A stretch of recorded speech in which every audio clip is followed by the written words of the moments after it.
Good morning students. अभी आज अपन जिस टॉपिक के ऊपर चर्चा करने वाले हैं उसका नाम है अतिचालकता। पिछले टॉपिक में हमने जो पढ़े थे उसमें ताप का प्रतिरोधकता पर प्रभाव, ऐसा अपने टॉपिक पढ़ा था। ताप का प्रतिरोधकता पर प्रभाव या प्रतिरोध पर ताप का प्रतिरोध पर प्रभाव। तो ऐसा प्रतिरोध हमने सूत्र पढ़ा था, रो टी टेम्परेचर पर कितना है, रो 0 1 plus alpha T minus T0।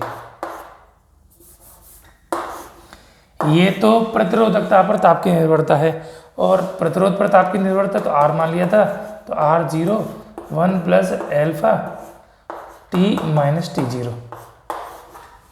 ठीक है, तो दोनों ही स्थितियों में हमने जो देखा था कि प्रतिरोध है या प्रतिरोधकता है, चाहे रो ले चाहे आप R ले लीजिए चाहे रो ले लीजिए, ये कैसे होते हैं, समानुपाती होते हैं किसके, टेम्परेचर के। तो किसी भी चालक का यदि प्रतिरोध उसका ताप बढ़ता है तो उसका प्रतिरोध बढ़ जाता है, और ताप घटता है तो प्रतिरोध कम होने लगता है। ऐसा हम पिछले टॉपिक में पढ़कर आए थे। ठीक है, अब इसी में अगर हम विचार करें थोड़ा सा आगे चलकर कि हम ताप का मान लगातार घटाते जाएं तो प्रतिरोध का मान भी लगातार सने क्रम से लगातार घटता जाएगा, और घटते घटते एक ऐसी स्थिति आएगी, कोई ऐसा हमको ताप मिलेगा जिस पर इसका प्रतिरोध बहुत तेजी से घटता हुआ शून्य हो जाए। क्या हो जाए, प्रतिरोध घटते घटते शून्य हो जाए, ऐसा कोई हमको विशेष ताप प्राप्त हो। तो जिस ताप पर किसी चालक का प्रतिरोध समाप्त हो जाता है, शून्य हो जाता है, तो उस ताप को तो कहते हैं हम, जो ताप है उस ताप को तो कहते हैं हम क्रांतिक ताप, क्रिटिकल टेम्परेचर, TC से प्रदर्शित करते हैं। तो ऐसा ताप जिस पर प्रतिरोध, इस ताप के इस मान पर प्रतिरोध का मान शून्य हो जाए, तो वो ऐसा ताप जिस पर प्रतिरोध का मान कितना हो जाता है, 0 हो जाता है, वह ताप कहलाता है क्रांतिक ताप। अब प्रतिरोध का मान शून्य हो जाएगा तो हमने एक शब्द पढ़ रखा है, चालकता। तो प्रतिरोध के व्युत्क्रम को चालकता कहते हैं, 1 प्रतिरोध। किसके व्युत्क्रम को, प्रतिरोध के व्युत्क्रम को क्या कहते हैं, चालकता। किससे दर्शाते हैं, G से। G बराबर कितना हो जाता है, 1/R। अब विचार कीजिए कि टेम्परेचर हम घटाते जाते हैं और घटाते घटाते एक ऐसी स्थिति प्राप्त हुई, यानी क्रांतिक ताप पर आ गया, तब इसका प्रतिरोध कितना हो जाएगा, शून्य हो जाएगा। ऐसी स्थिति में G का मान कितना हो जाएगा, 1/0, और शून्य का भाग दिया तो क्या हो जाएगा, अनंत। तो ऐसा पदार्थ जिसमें उसका प्रतिरोध शून्य हो जाए, शून्य कब होता है, वो क्रांतिक ताप पर होता है, ऐसी स्थिति में इसकी चालकता बढ़कर कैसे हो जाती है, अनंत हो जाती है। ऐसे ये जो गुण है उस गुण को बोलते हैं अतिचालकता, सुपर कंडक्टिविटी, और ये जो पदार्थ हैं वो पदार्थ कहलाते हैं अतिचालक। तो परिभाषा क्या हो जाएगी कि अतिचालक के बारे में बात करेंगे तो क्या है कि यदि किसी चालक के ताप में परिवर्तन किया जाए तो उसके प्रतिरोध के मान में भी परिवर्तन होता है। ताप घटने पर प्रतिरोध घटता है और एक विशेष ताप पर प्रतिरोध का मान शून्य हो जाता है। जिस ताप पर प्रतिरोध का मान शून्य हो जाता है उसको क्रांतिक ताप कहते हैं, TC से दर्शाते हैं। ऐसी स्थिति में पदार्थ की चालकता का मान अनंत हो जाता है, और ये जो स्थिति है पदार्थ की, वह स्थिति कहलाती है उसकी अतिचालकता। और जब ये अतिचालकता होती है तो ऐसे पदार्थ कहलाते हैं अतिचालक। ये एक आदर्श स्थिति है, परफेक्शन तो नहीं होता, क्योंकि ना तो कभी भी 0 होगा और 0 नहीं होगा तो अनंत नहीं होगा। तो लेकिन एक सीमा तक हो सके, प्रतिरोध का मान बहुत न्यूनतम हो जाए तो पदार्थ की चालकता बहुत अधिक बढ़ जाती है। तो ऐसे पदार्थ हमारे अतिचालक कहलाते हैं। आदर्श स्थिति है कि उसकी प्रतिरोध ही शून्य हो जाए तो चालकता अनंत हो जाएगी। अगर ऐसी स्थिति प्राप्त हो जाती है तो ये एक समाधान होगा कि किसी भी तार में हम धारा प्रवाहित कर दें और स्रोत हटा दें, उसके बावजूद भी धारा बनी रही, क्योंकि प्रतिरोध समाप्त हो गया। प्रतिरोध क्या होता है, उसके धारा के प्रवाह का विरोध करने वाला। अब धारा, प्रतिरोध है ही नहीं तो धारा का कोई विरोध नहीं होगा, तो धारा चलती रहेगी। तो ये स्थिति एक आदर्श स्थिति बन सकती है अगर इसके ऊपर काम हो जाए, लेकिन एक सीमा तक हम पहुंच चुके हैं। उस सीमा के अनुसार जो अतिचालक पदार्थ होते हैं इनका उपयोग सामान्यतः सुपर कंप्यूटर बनाने में, और जो चिप्स होती हैं, जो एडवांस कंप्यूटर्स होते हैं, उनके रूप में इसका उपयोग किया जाता है। ठीक, चलिए, ये सुपर कंडक्टिविटी यानी अतिचालकता थी, उसके बारे में विचार किया था। तो परिभाषा क्या हो जाएगी कि जब किसी चालक का प्रतिरोध शून्य हो जाए तब उसकी चालकता का मान बढ़कर अनंत हो जाता है। ऐसी स्थिति में पदार्थ अतिचालक पदार्थ कहलाते हैं, और यह जो गुण है, यह जो अवस्था है पदार्थ की, वह अतिचालकता कहलाती है। और जिस ताप पर ऐसा होता है उस ताप को हम बोलते हैं उसका क्रांतिक ताप।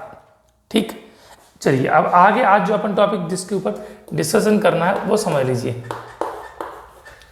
उसको बोलते हैं कार्बन प्रतिरोध। क्या कहलाता है? कार्बन प्रतिरोध। है क्या कार्बन प्रतिरोध? तो प्रतिरोध के बारे में हमने पढ़ा था कि पदार्थ का वह गुण जिसके कारण वह क्या काम करता है, किसी चालक में बहने वाली धारा के मार्ग में रुकावट लाता है, धारा के मार्ग का विरोध करता है, उस गुण को उसका प्रतिरोध कहते हैं। प्रतिरोध के बारे में हमने जो सूत्र पढ़ा था, तो प्रतिरोध का सूत्र R बराबर कितना आया था निकल के, तो इसका प्राचल के बताऊँ तो ml/ne²τA। यहाँ पर इतना जो राशि है वो तो कांस्टेंट है, इसको हमने रो माना था, तो R बराबर ρl/A। रो जो पदार्थ जो हमने उपयोग किया उसका गुण है, तो R का मान क्या हो जाएगा, समानुपाती हो जाएगा L, और व्युत्क्रमानुपाती हो जाएगा A के। इसका अर्थ यह है कि अगर चालक तार की लंबाई बढ़ जाएगी तो प्रतिरोध बढ़ जाएगा, लंबाई कम हो जाएगी तो प्रतिरोध कम हो जाएगा, क्योंकि इसके समानुपाती है। इसके विपरीत अनुप्रस्थ काट का क्षेत्रफल, तो अनुप्रस्थ काट का क्षेत्रफल मतलब जैसे ये हमने तार मान लिया, तार सामान्यतः बेलनाकार होते हैं, तो ये जो क्षेत्रफल होगा ये अनुप्रस्थ काट का क्षेत्रफल होगा।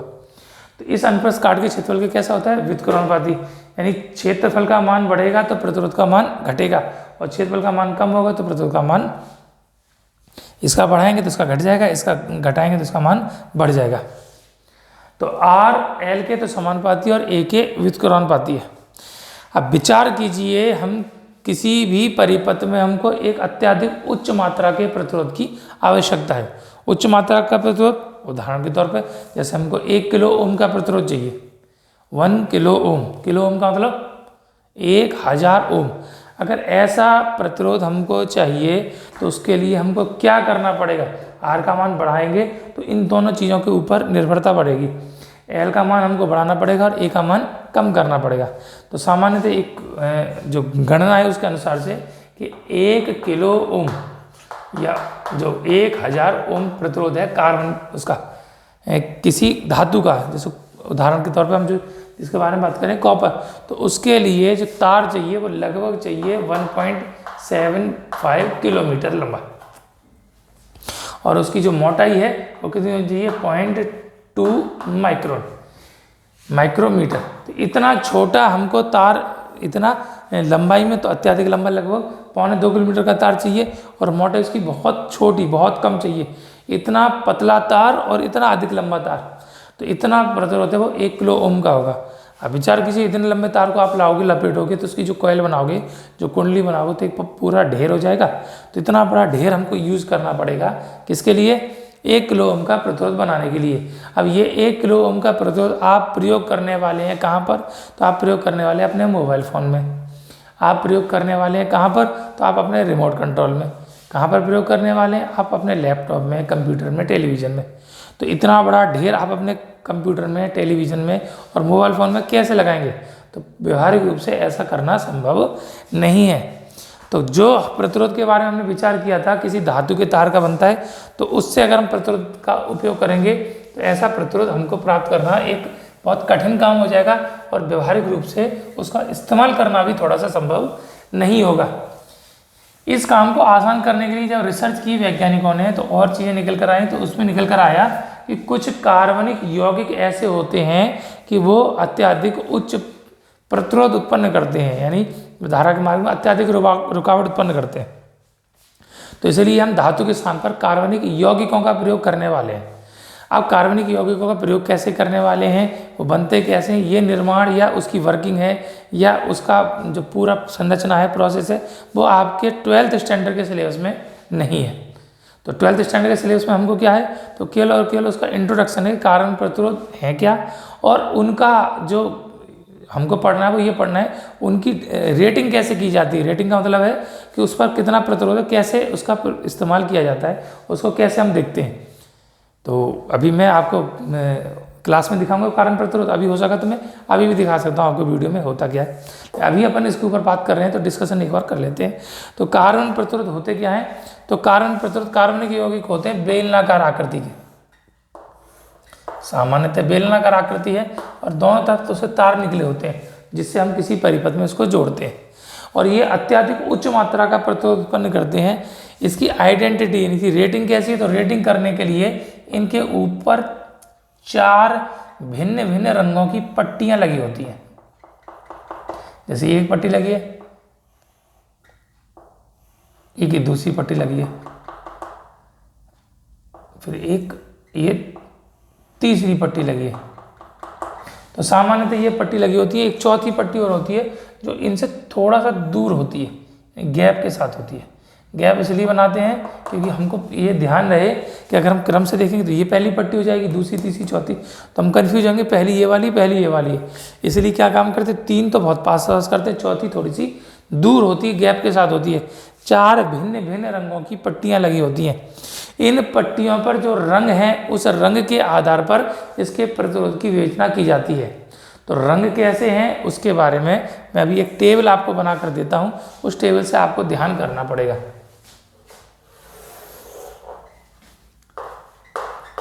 रंग का नाम,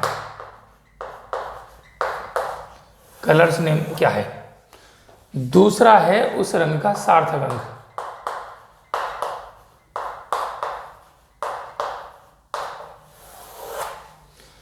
तीसरी है उसकी घातांक,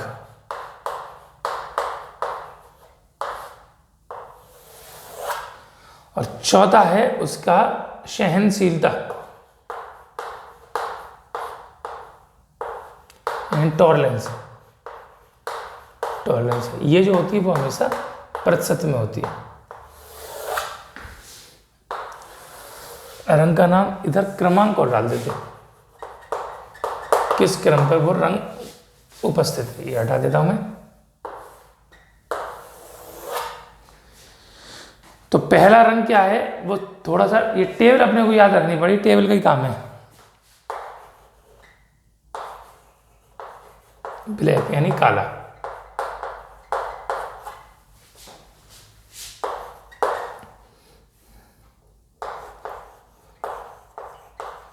ब्राउन भूरा कत्थई इसको बोलते हैं, रेड यानी लाल,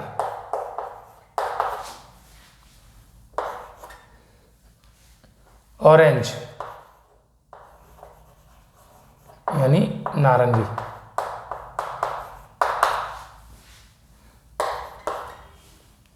येलो यानी पीला,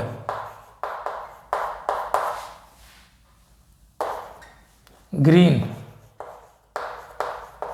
यानी हरा,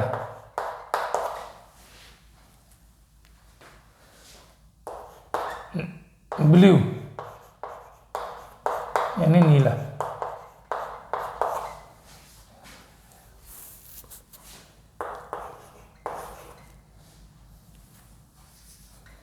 इसके बाद 8वां है वॉयलेट।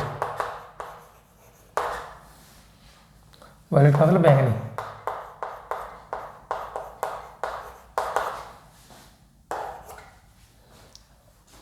ग्रे,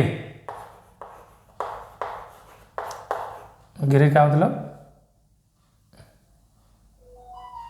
क्या नाम होता है देखेंगे, ध्यान करूंगा, हिंदी में क्या कहते हैं, ग्रे। और सबसे लास्ट में वाइट यानी सफेद। ऐसे ये 10 रंग हैं। उसके अलावा 2-3 रंग और होते हैं, वैसे होते 2 रंग हैं। 11वां रंग होता है गोल्डन यानी सुनहरा, और 12वां होता है सिल्वर यानी चांदी का रंग। और अंतिम स्थिति हो सकती है इसमें 13 कि कोई कलर है नहीं, जो चौथी पट्टी है वो नो कलर। ये इस तरीके से इस क्रम में अपने को याद रखने हैं। तो इनके सार्थक अंक कैसे होते हैं, तो यहाँ इसका 0, इसका 1, 2, 3, 4, 5, 6, 7, 8 और 9। तो 10 कलर हैं, उनके सार्थक अंक 0 से लेकर 9 तक हैं। 11वें और 12वें इनके 13वें इनके कोई सार्थक अंक नहीं होते, लेकिन इनकी क्या होती है, घातांक होती हैं। तो इसकी घातांक कितनी है, तो इसकी घात है, यहाँ तक इनकी कोई घातांक का हम इस्तेमाल नहीं कर रहे, इसलिए उसके बारे में हमको नहीं लिखना, यानी वाइट कलर तक। गोल्डन है उसकी होती है 10 की घात -1 +1 +2, 10 की घात 1, 10 की घात 2 और 10 की घात 3। ठीक, और इनके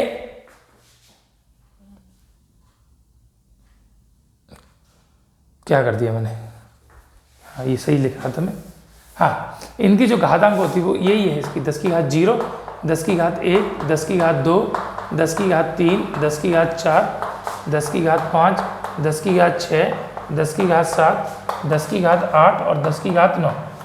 तो जो इनके सार्थक अंक है वो इनकी घातांक है। इनके अंतिम वालों के जो घातांक है वो 10 की घात -1, 10 की घात -2, 10 की घात -3, ये इनके घातांक होते हैं। अब इनके जो सहनशीलता है उसकी कोई प्रतिशत सहनशीलता नहीं है, क्योंकि चौथा कलर जो होता है वो इन 3 कलर में से कोई होता है, तो इसकी होती है ±5%, ±10% और ±20%।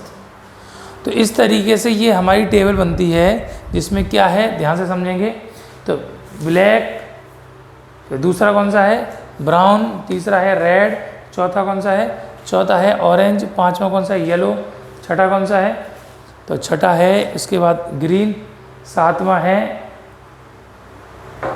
क्या बोलते हैं ब्लू, आठवां वॉयलेट, नौवां ग्रे, 10वां वाइट और 11वां गोल्डन, 12वां सिल्वर और 13वां नो कलर।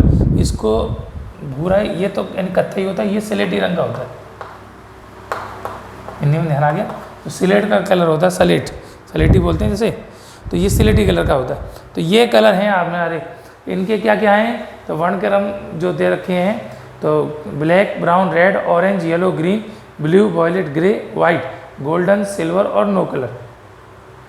सार्थक अंक इनके कितने कितने हैं, तो 0 से लेकर 9 तक। तो पहले 10 रंग हैं उनके 0 से लेकर 9 तक हैं, और उनके जो घातांक हैं वो कितने कितने हैं, तो घातांक है हमारे पास इनके जो उनके नंबर हैं 10 की घात 0, 10 की घात 1, 10 की घात से लेकर 10 की घात 9 तक, 10 कलर तक का, 11, 12, 13 का कितना है -1, 10 की घात -2, 10 की घात -3। और इनकी जो सहरता होती है वो 5%, 10% और 20% सहरता, यानी सहनशीलता। अब सोचेंगे इतनी बड़ी टेबल कैसे याद की जाए, और टेबल याद करने का ट्रिक मैं आपको बाद में बताता हूँ। तो अभी अपन जो बात कर रहे थे वो कारण प्रतिरोध के ऊपर कर रहे थे। तो एक बेलनाकार, ये कार्बन यौगिक का बेलन बना दिया जाता है, और इसमें क्या काम करते हैं हम, तो इसके अंदर ये 4 अलग अलग रंगों की पट्टियाँ लगा देते हैं।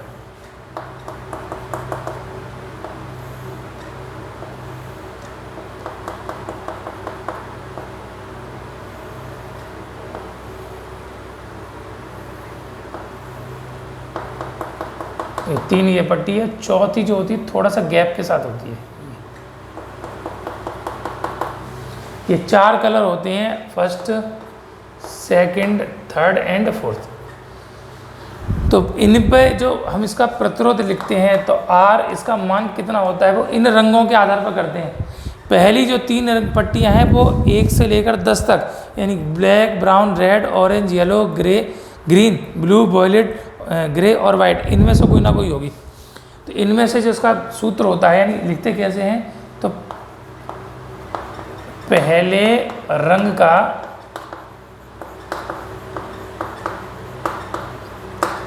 सार्थक अंक, जो भी पहला कलर है, उसके बाद ब्रैकेट लगाकर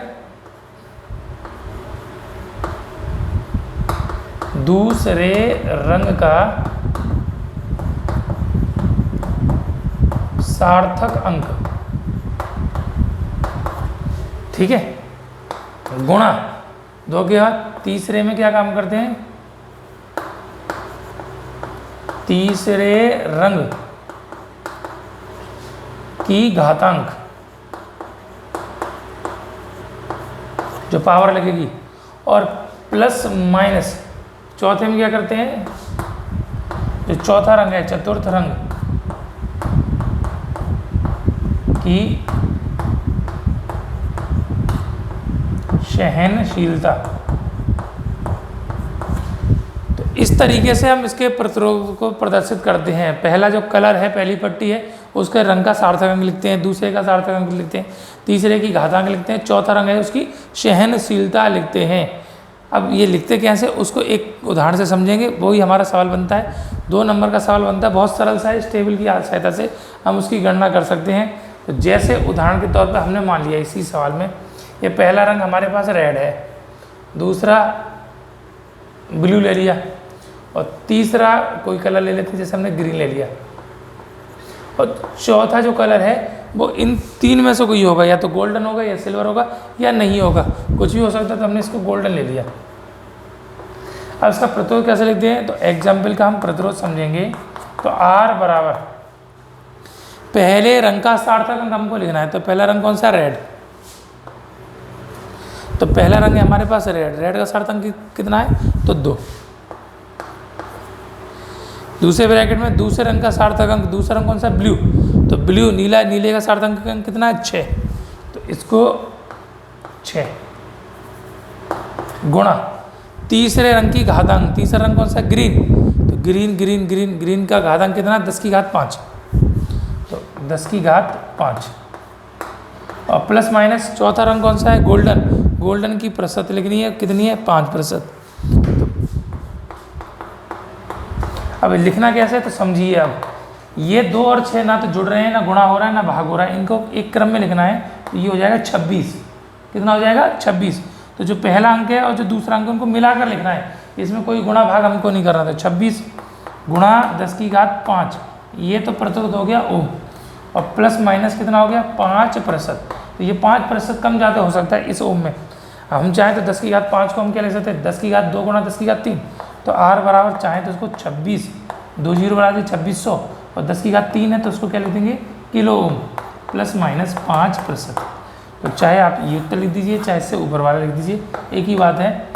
तो इस तरीके से हम किसी भी कार उनके रंग की कोई भी यौगिक है उसकी हम प्रतिरोध की गणना कर सकते हैं। यहाँ पर कुछ और रंग होते तो क्या स्थिति हो जाती, तो रंग के नाम बदलकर हम उसके बारे में विचार कर सकते हैं। तो जैसे आप कोई सा भी रंग चूज कर लीजिए, चौथा रंग फिक्स है, वो या तो गोल्डन होगा या सिल्वर होगा या नो कलर होगा। उदाहरण के तौर पर हमने कुछ ले लिया, जैसे ये ऑरेंज ले लिया पहला, दूसरा हमने ले लिया सपोज ब्लैक, इसको ले लिया हमने, कौन सा ले लें, हमने ले लिया वॉयलेट सपोज, और चौथा ले लिया सिल्वर। इसमें क्या होगा, अब पहला ऑरेंज है तो ऑरेंज का कितना है, ऑरेंज का है 3। दूसरा ब्लैक है, ब्लैक का कितना है 0। तीसरा वॉयलेट है, वॉयलेट का कितना है 10 की घात 7, और प्लस माइनस चौथा कौन सा, सिल्वर, सिल्वर का है 10%। तो ये प्रतिरोध कितना हो गया, R बराबर 3 और 0 मिलाकर करेंगे तो 30 गुणा 10 की घात 7 ओम, और प्लस माइनस 10%। इसकी सहायता से बड़े उच्च प्रतिरोध, 10 की घात पिछले में 5 आया था, इस बार 7 आया, कुछ भी है उतनी मात्रा का हम प्रतिरोध की गणना कर सकते हैं। तो ये बड़ा आसान तरीका है किसी भी प्रतिरोध की आइडेंटिफाई करने का। गड़बड़ क्या होगी, तो ये हमको टेबल याद रखनी है। तो टेबल याद करने का तरीका क्या है, वो ट्रिक समझ लीजिए। टेबल याद करने की वो ट्रिक बता देता हूँ आपको। तो ये टेबल आपको कैसे याद रखनी थी, बड़ी टेबल, तो उसका जो ट्रिक है बहुत आसान से ट्रिक है, वो समझेंगे सब। तो ट्रिक क्या है, ध्यान से समझेंगे। ये जो नाम दे रखे इस नाम को अपन लिखेंगे, जैसे आपने केमिस्ट्री में पीरियोडिक टेबल याद की होगी, आवर्त सारणी, तो कोई ना कोई तरीका होता है, ऐसे इसका तरीका है। तो ध्यान से देखेंगे, ये कोई नाम सा हो गया, बी रॉय हो गया,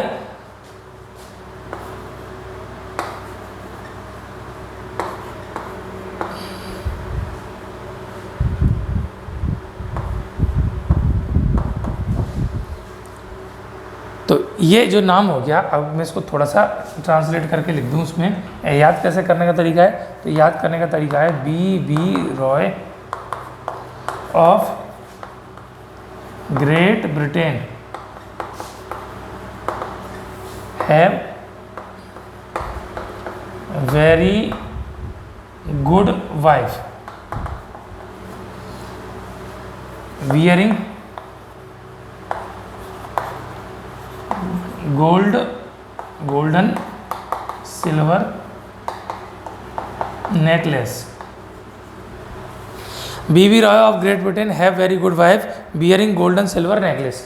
तो बी रॉय, तो पहला बी का मतलब है ब्लैक, दूसरा है ब्राउन, तीसरा है बी हो गया। फिर रॉय का तो red orange yellow, Bibi Roy orange ORRANG orange, Bibi Roy yellow.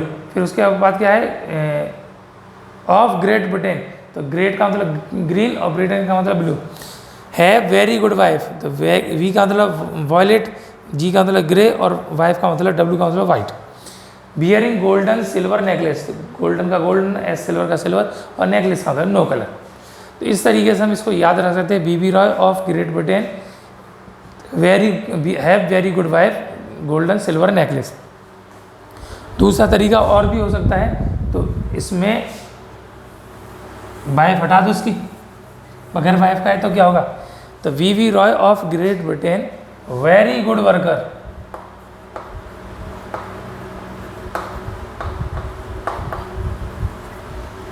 Bibi Roy of Great Britain क्या है, is a very good worker, very good worker. और गोल्ड स्मिथ, गोल्ड स्मिथ यानी सुनार होता है, सोने का काम करने वाला।